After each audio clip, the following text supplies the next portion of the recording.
All right, everybody, welcome to another edition of the Leadership in Television Show with your amazing host, Ricardo D. Rice, that's Rice with a W. And today we are actually going back down gospel lane again. So previously we talked with Dr. Teresa Harrison a couple of weeks ago, so we kind of got the publishing side of it. But I have been privy to have this amazing man of God who is just, words cannot describe. And then when you do the research, words definitely cannot describe. But today we have in the studio Bishop Hezekiah Walker. How are you doing today, sir? I am great. It's good to be with you. Trust me, it's my pleasure. I promise you it's my pleasure.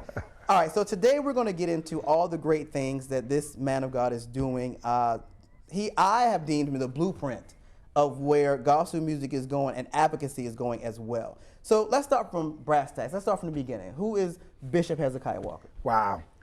Well, of course, I started in gospel music at a very young age at my church. I was telling them on the way here, I really didn't want to do gospel. Really? Yeah, no. My mom, used to bring home gospel music, and I hated it because we grew up. Did you say hated it? I hated it. We grew up listening to it in our homes every single day, and little did I know that the lyrics and the message was really getting into my heart and getting into my mind. And I remember one day at school, I caught myself humming the songs. And I didn't even realize that I knew the words. Okay, so let me ask you, who were some of the artists that she was playing? Wow. It was back in the day now. Because I know who I'm expecting you to say, but you say who I'm expecting you to say. Well, of course, Shirley Caesar. Naturally. James Cleveland, Andre Crouch. I think my favorite at that time would probably, I would have to say, Mahalia Jackson, because that's what she played. Yeah. And I just fell in love with her. I'm like, wow. I thought what I was hating, I wound up loving. I was about to say, because Mahalia Jackson is an acquired taste. Like, I respect her artistry. Yes. But it's definitely an acquired taste. If you hear it enough, if you hear it a lot, you'll fall in love with it. I'm inclined to agree with you on that. Yeah. Was that the songs you were humming? Were her songs? Or? Actually, no. I was actually humming an Andre Crouch song. Oh, okay. Yeah. All right. Full disclosure. I do choir direct. Okay. So I just want to throw that out there. That's good. That's what's up. You look like a choir director. As long as you don't sound like Kirk Franklin, because that's been the running theme, because I'm short and I direct. Yeah. That's all I heard when Kirk it came out. It was like, Franklin. oh my God, little Kirk Franklin. No. But I digress. That's what's up. All right, so didn't want to do gospel music, and you found yourself humming it. So where did that take you once you? Actually, I decided to go ahead on and just kind of dive into gospel music. And when I did it, of course, I got hooked on choirs because of church. You can't go to church without hearing the choir. You used to couldn't go to a church without hearing the choir. That's the truth. Now we've shifted. We shifted. I'm bringing it back, though. See, now you get into sector 3, because that's now you get into sector 3, because that's where I was going. I'm gonna bring it back. Since we in that space, I grew up with choirs. So to shift to praise teams, what's your thoughts? Well, I don't think it's going. Well, the praise team is going to always last because we really need it. Now, when I was growing up, they called it devotional. Yep. So of course it's now praise team. So I don't think that it's not going to not stay, but I think the choir is going to come back and be as important as it was as we were coming up, because again, like, we have a lot of unsaved people, a lot of our unchurched friends. When you invite them to church, the first thing they say is the choir gonna sing. They want the choir, and it's so amazing how we shift, because now the church don't have the choirs, but you have commercials that have choirs now. You have advertisement that has choirs. You hear the choir sound here, so it's amazing how it shifted, but I think it's gonna come back. I guess my question is, how did it shift? Because I don't, now that I'm thinking about, like, when did we shift from choirs to, and then the ideology of a choir, that it is a body of people in a ministry kind of all having the same objectives, may not necessarily have the same gifts, but the same objective, that they want to give praise to God. So now we're taking it to this praise team where people are more selected to be on it, and so I guess I'm trying to figure out, when did we shift to that? I think it started in the industry, not the gospel music industry itself, but the music industry itself. When the Grammys pulled the choir category out of the Grammys, I think it started from there. I didn't know they did that. Yeah. Back in the mid 80s, they pulled the gospel choir category out, and they lumped gospel music all into one area.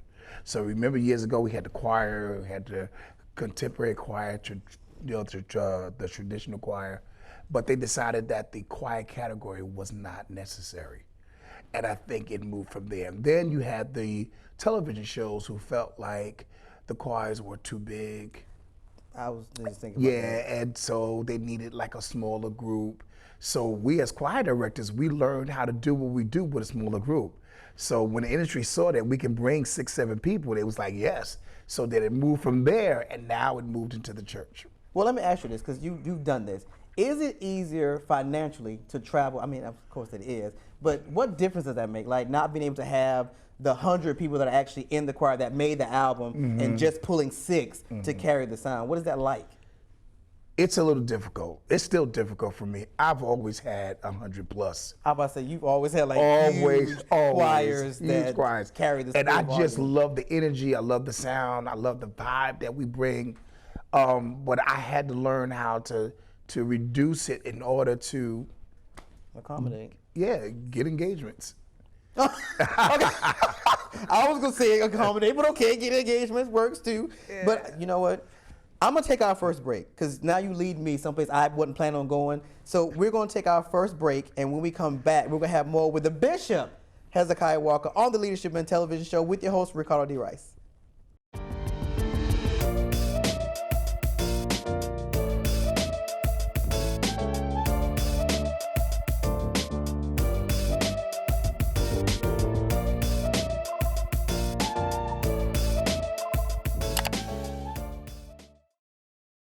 All right, we are back with this week's guest, the Bishop Hezekiah Walker. All right, so when we left, we were really, I think we're going to skip all the other stuff. People seen it now. They watched your TV One Unsung, so they've seen the preliminaries. Yeah. But over the break, we were having this conversation about the removal of categories and kind of where we sit. So like I was saying, when Dr. Teresa Harrison was here, we talked about the Dove Awards versus the Stella Awards. And if we're honest about it, I don't want to say racism, but there's some undertones. There's something in there. Exactly. There's something in that water. How's that work? Because you've done the Dove Awards before, correct? Yes. I'm actually a member as well.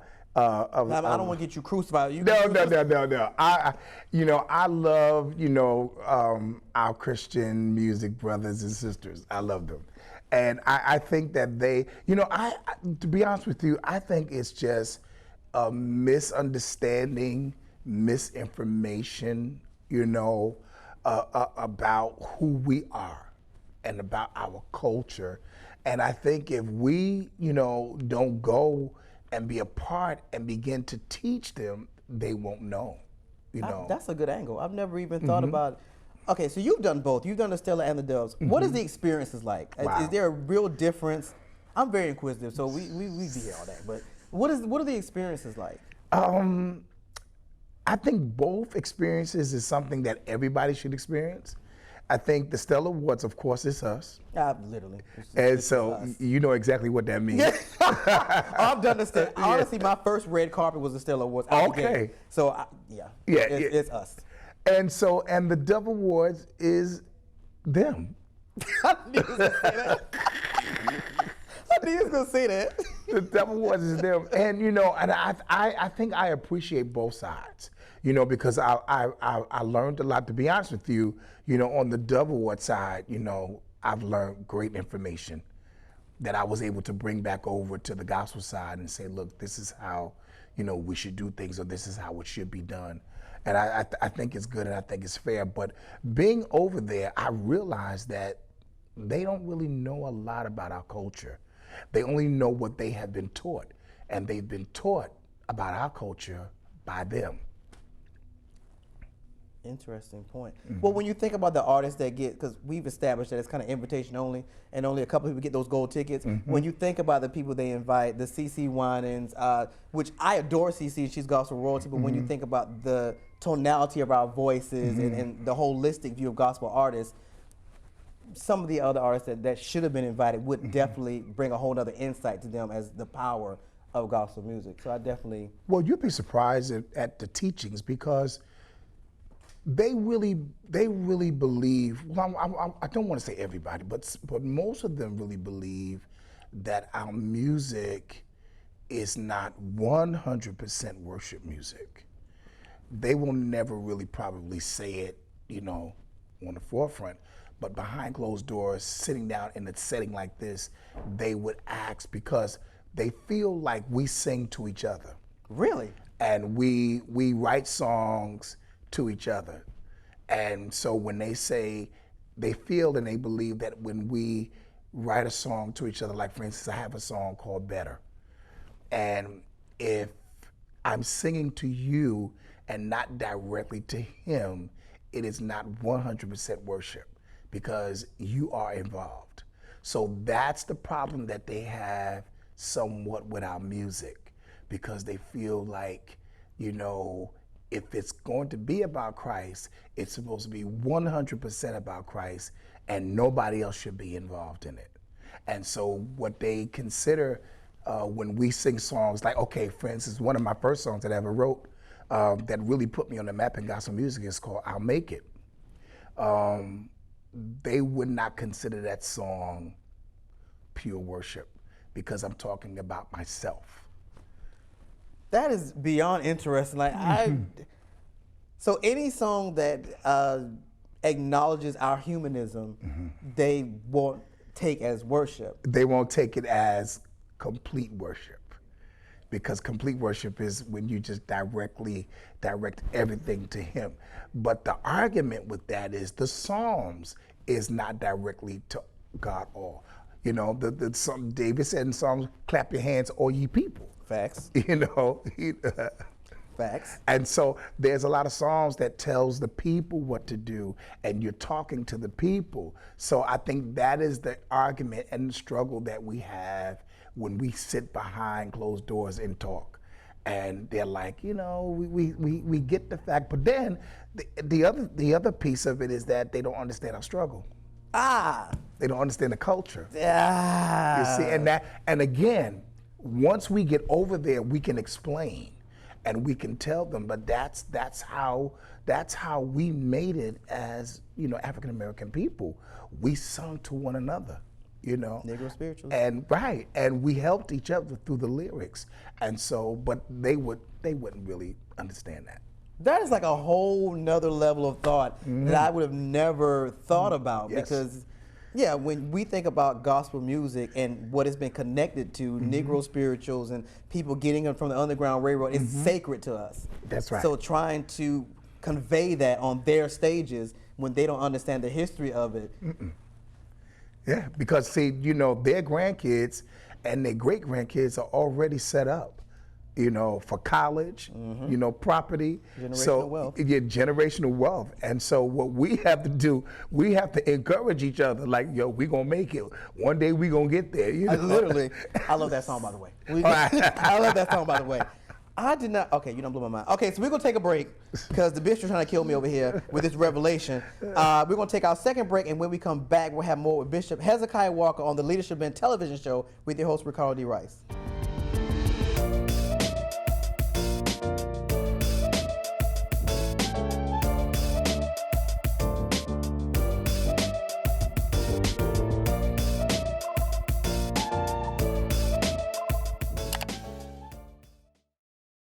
All right, we are back on this 5th episode of the Leadership Bend television show with your host, Ricardo D. Rice, and my very special guest, the Bishop Hezekiah Walker. Now, he'd been pulling stunts and shows the whole time with this revelation he keeps giving. I was going to go somewhere else, but I like this space. All right, so we talked over the break, and I'm going to ask, with the entrance or the intertwining of gospel music and rap and all these other elements, which we appreciate, we've seen over the last 2 years artists coming into kind of the gospel space and kind of walking out with accolades.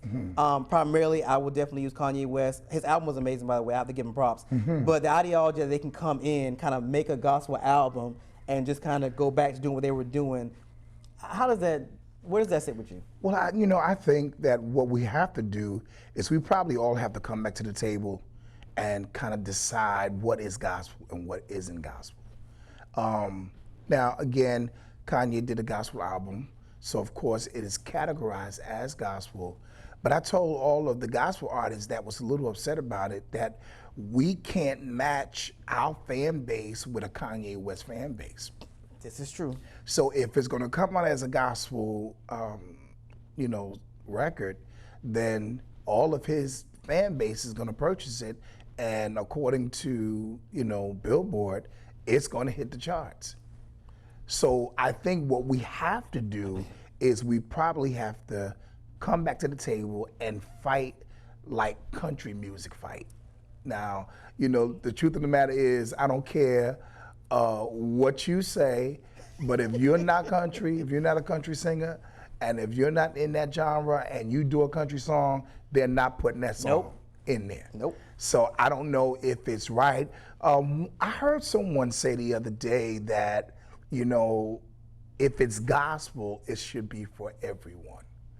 Because that's the gospel. That's the gospel. That's the gospel. Let's be very clear about it. That's the gospel for everybody, but gospel, the genre of music. The genre of music. Yeah, I think I agree with you, bro. You can use that one. I can use that one. You can use that one. And I promise I'll tell everybody that you gave that to me. But that's true.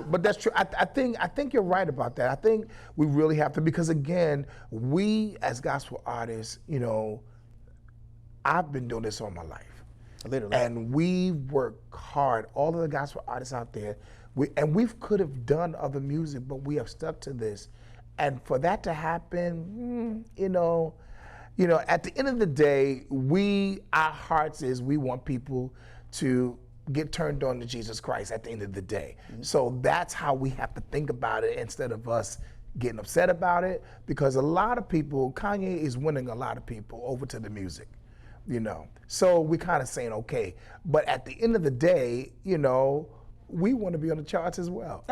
I mean, and I think that's the biggest struggle with those of us who are in the nonprofit space, the gospel music space. It's like, where does business and compassion intersect? Exactly. That this is my livelihood, and I have the right to be protective of my artistry in this genre of music. And no, you can't not invade this and walk away with the accolades I've taken years to aspire to. Because what's going to happen when the Grammys come out? What's going to happen when it's time for us to go to the Grammys and Kanye takes away all of the Grammys in the gospel category? What happens to us? Literally.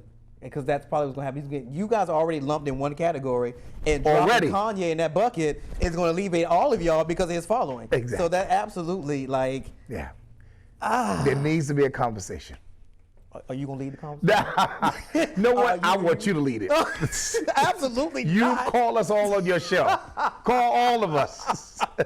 You heard it here. So if it happens, I'm about that life. I have no problem bringing everybody in. That's right. Bring all of us here. I will if you can get them all here, I will happily facilitate. Y'all heard it from the bishop. I will happily facilitate if you can get all of them here. But I said something, and my friends were like, well, that's the gospel. We're talking about the gospel music. That's not fair to them. I know the work. Just from me directing a couple of times that I did with my group, there's a lot of work, and you have 100 plus choir people in yours. That's a lot of work. So to have a secular artist walk in, make an album, and because it's not his genre, make an album and go back to doing what he's doing, how is that fair to you guys? So, okay. All right, so we're going to roll on because that'll be a whole, but I do think you need to have that conversation about the Christian music thing and the way they view it, because I've never heard that. And I don't think a lot of gospel artists would think that way. So I think you really should facilitate that conversation. Now, if you choose to do it here on the Leadership Blend platform, I would love to do it here. We would happily facilitate that, but I really do think you need to have that conversation because it's time that those Christian music and gospel music intersect and really make some kind of pact.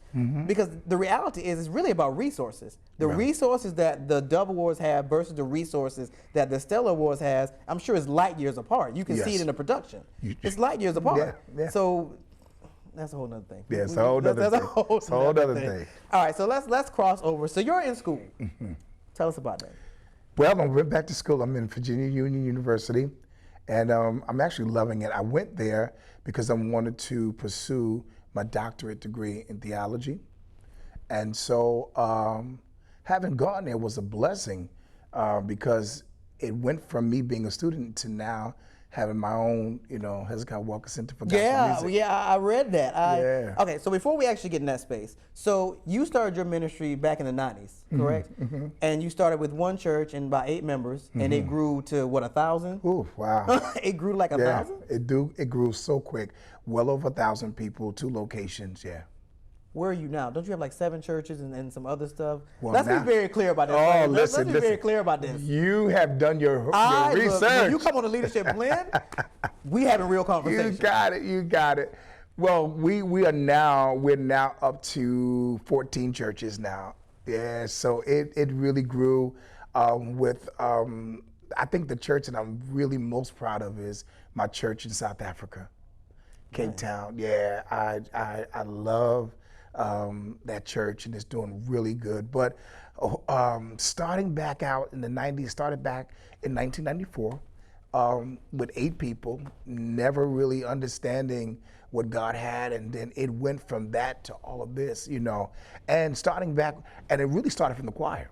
It started with me being a choir director, just directing people. And it's funny, I was thinking about, someone asked me, how did you get into preaching? And I was like, to be honest with you, I was actually singing, and once you start singing, as choir director, it moves from being a choir director to actually a leader. And then you have your choir members and you have your people that's following you, singing, asking you biblical questions, and you don't know. find yourself being responsible And you for find them. It's yourself- like, why are you calling me at 2 o'clock in the morning? Exactly. Because you're trying to commit suicide. How we get here? How did we get here? And we just want to sing. And so I found myself counseling, and then I said to myself, they're asking me biblical questions and I don't know the biblical answer. So I decided to go back to school, and then that was back in the 90s. I went back to Hugie, to a school in New York called Hugie Theological Seminary, and that's where I got my training. And then I opened up the church, and then it just kind of evolved, the choir and the church, and then it just kind of grew. And now I'm not only am I a pastor, but now I'm a pastor to pastors. So if you're going to be a pastor to pastors, you got to step up your game. So that's how I ended up in Virginia Union.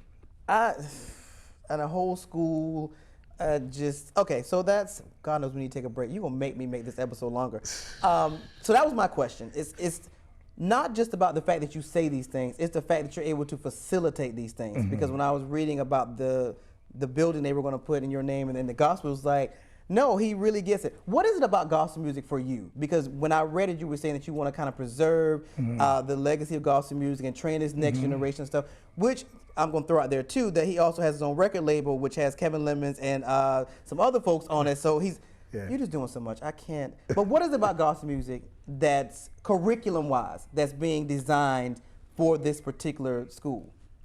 Well, first let me just say this. Gospel music saved my life. And so because it saved my life, I feel obligated to save someone else's life through the music.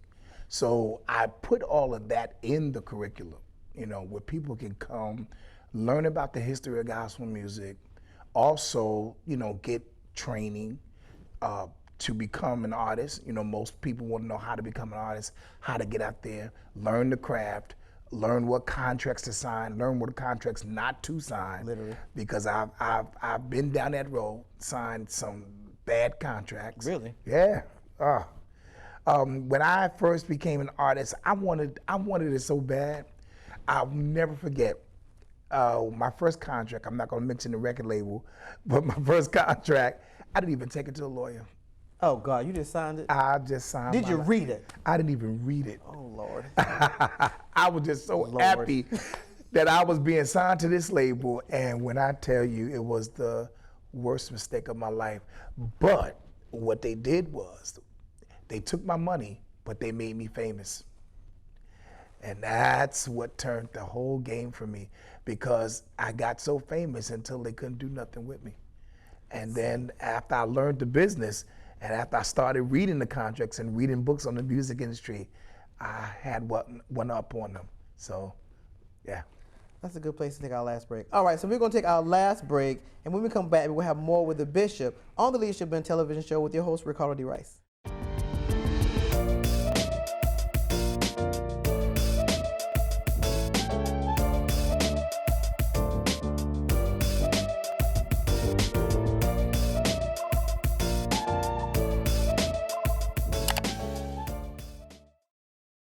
All right, so we're back with the bishop today, Bishop Hezekiah Walker. All right, so because you keep killing me on running me over my segments, but it's so amazing. All right, so let's get into advocacy, the advocacy work that you're doing. I think the biggest thing for me, because like I said, you can see I did my research. The biggest thing for me was the $80 million deal. Like, I think New Age ministers have gotten really caught up in the preaching aspect of it. And I'm supposed to have a church. And me having a church is how I'm supposed to make difference. And when I read what you did, I was like, no, this is how you really affect change. As somebody who did not major in business or law of anything of that magnitude, how were you able to do this? Wow.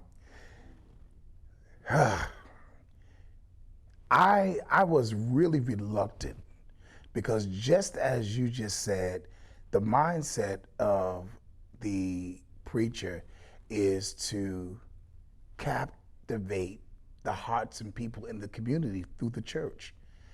The bigger the church, the more attention you'll get to captivate souls and minds. And I actually was following that pattern.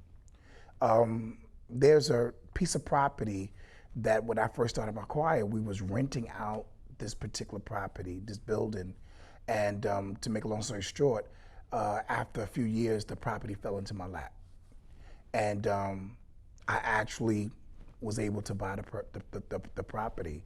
And I sat on it for years because, you know, we started our rehearsal there, then it turned into our church, then the church grew, and then I had to move somewhere else. But I still had the property. So the property sat in New York City for, 10, 15 years, and I just sat on it. Not even knowing why I was sitting on it, but I was just, sitting on it. So then after a while, the church kept growing. I kept saying, you know what, we're gonna build another church. So we were supposed to build our church on this property that we owned.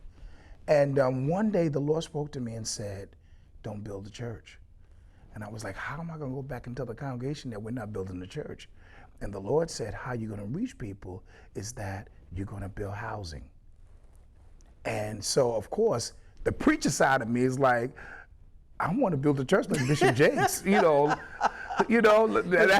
template. That's it. That's what they, I'm like, because I had it all in my head. I had the seats, I had the balcony, I had everything, the choir stand, so everything. The cathedral was in my head. So I go back to the church, and to my surprise, they was like, I mean, who thinks to build affordable housing?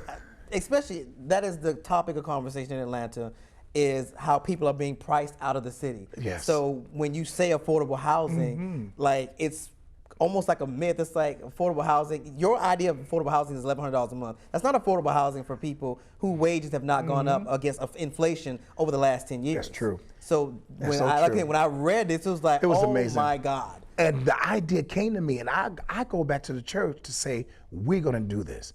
And they clap. I'm saying, okay, fine. So I leave out of that meeting saying, now, how am I gonna do it? I'm about to say so. Yeah, I know that feeling. About a week later, I got a phone call from the Department of Buildings in New York City, HPD, and they asked me to come. And I was like, oh God, I'm thinking I had to find on my present building or something. So I go there and they said, we've been looking at your property for years. And I was like, what? They said, we want to partner with you and build affordable housing. I was like, wow. And so we went into a contract. And as a matter of fact, as I sit here, we go to closing in about 2 weeks. Yeah. So the affordable housing, we got 240 apartments that we're building on the property. And we still own the ground lease. And I signed a 99-year contract with them that after 99 years, of course I won't be here. I was about to say, that's a long plan, Bishop. You plan on being here that long? Yeah, but the legacy there had to go back because a lot of times we get rid of our property. Yes. But, the Lord allowed me to keep it. And of course I got a little flack from some preachers who said, you're supposed to build a church. What happened to the church? But, I said to them, the Lord said we have to do something for the community. Literally. Other than have church. Which is, if we're honest, not as effective as it used to be, if we're honest about it. The great fall away is taking place. Exactly. Where folks don't want to go in your building. They don't. Folks almost to the place, they don't hear you say anything about Jesus, especially if they know you. The pandemic shifted everything. I call it the great uncovering. The great uncovering. Because stuff we've been getting away with and stuff that's been hidden. Yes. Now you can't hide that stuff anymore. Everybody sees everything. You can't hide it. And even the sad thing, about the pandemic now, because of the shifting, and now we have learned how to do church online and some other things, and now people can't get people back into their buildings. And I'm gonna be honest with you, I'm glad I didn't build that church. Literally. Because that'd have been a whole nother monster you had to wrestle with. Yes. Because folks have gotten, but I mean, they feel the same way about their jobs. Most people don't want to go back to their jobs because they've gotten accustomed to working from home. That's right. So, trying to, now, you can get the holiness folks that want to go back to church. We need that. That interaction. Right, we get them to go back. Right. But yeah, the average individual's like, I don't even go back to work, because the excuse always is, well, you go to work. And now their answer is, no, I don't. Because I work from home. So I don't go to the building to go to work. So why do I have to come to you to go to church? Right. That's right. That whole thing is funny, because the word preachers have been doing that for decades. Exactly. And they've been telling holiness, you guys need to get on Get it. on television, and we've been shutting it down. Yeah, exactly. Well, how am I going to lay hands and prophesy if we not in the building? And now to have to see, because I have a lot of friends who their ministries shut down because their people were only conditioned to be in church. They were never conditioned to be able to be home and see it on TV or things of that magnitude. And it's amazing how our eyes are now open. Like, now we're reaching more people now from the platform than we did in our church. So it's amazing. So it's less work. I mean, it's less work to not have to it really is less work. And it's less work. You get your little platform and put your suit top on and have your sweatpants and then only use the top part, and everybody's good. Everybody's good on it. You sound like me, man. You sound like me. I just want to point out that you see how he's dressed and you see how I'm dressed. I didn't get the memo. I did not get the memo. He got the memo. I didn't get the memo. But it's fine because it's the bishop, so I'm going to let it ride. But he looks good now. Come on, we got to say it. You got to say it. Love the tie. Love the tie. Everybody was talking about this tie. It's not new. It's not new. I just don't like to dress up. Yeah. So this is new. The team was always talking trash, so I don't like to dress up. But it's fine. It's fine. All right. So what are you currently working on? What are we doing? Well, we actually the housing project that we're doing. We're getting ready to come out with a new project. We're still working on it. So maybe spring of next year you'll hear something new from Hezekiah Walker. I'm currently working on doing a project in Jerusalem. So we're trying to figure that out, but it's going to be Hezekiah Walker Live from Jerusalem. Nice. How do people get in touch with you? Or there's somebody that wrangles you? Y'all have wranglers. Is there somebody that wrangles you? Who? Well, of course, my social media, of course, is Instagram is Bishop Hez. Facebook is official Hezekiah Walker page. Of course, Twitter, Hezekiah Walker. And you just go to lovefellowship.com. You'll find me right there. Any parting words for the watchers or listeners? I would say to everyone, I think during this pandemic time this season that we're in, I would just tell everybody, just keep your ear to the voice of God and watch closely what's going on here on earth and follow your path and follow your heart. I had a great conversation with you, off camera about some things that you're doing, man. I'm very proud of you. And to see that you are moving in your calling and your destiny, not nothing that you basically went to school for. Yeah, we already talked about this also. But that is amazing. And if we can just follow that pattern, because a lot of times we want to do what we want to do, but the will of God has something else in mind. And if we follow the path of the will of God, the scripture says his will is good, is perfect, and it is acceptable. All right. Well, true words have not been spoken. I feel better now because I thought it was just me with the choir director. I was like, how did I end up being responsible for wrangling y'all? What? Yeah. How does this happen? Good. Now I know that's how that works. So it's part of it. That's leadership. Please don't remind me. It's leadership. It's leadership. Do not remind me. All right, so there you have it with the amazing Bishop. Well, I feel terrible because I swear I feel like we didn't scratch the surface. You have got to come back. I'm going to have to talk to your people. We got to get you back here because we got to have like an hour long, really get into stuff. We are coming back. This is the blueprint for the new wave of leadership. I'm telling you, when you can get Inc., a $80 million deal to do affordable housing. That is the level of change I'm talking about. So I was beyond, when I read it, I was like, oh, thank God he's coming. Finally, somebody that gets it, because this is where we're at now. We got to make these kind of strides. So we will see you guys next Monday, same time, same place, on the Leadership and Television Show with your host, Ricardo D. Rice.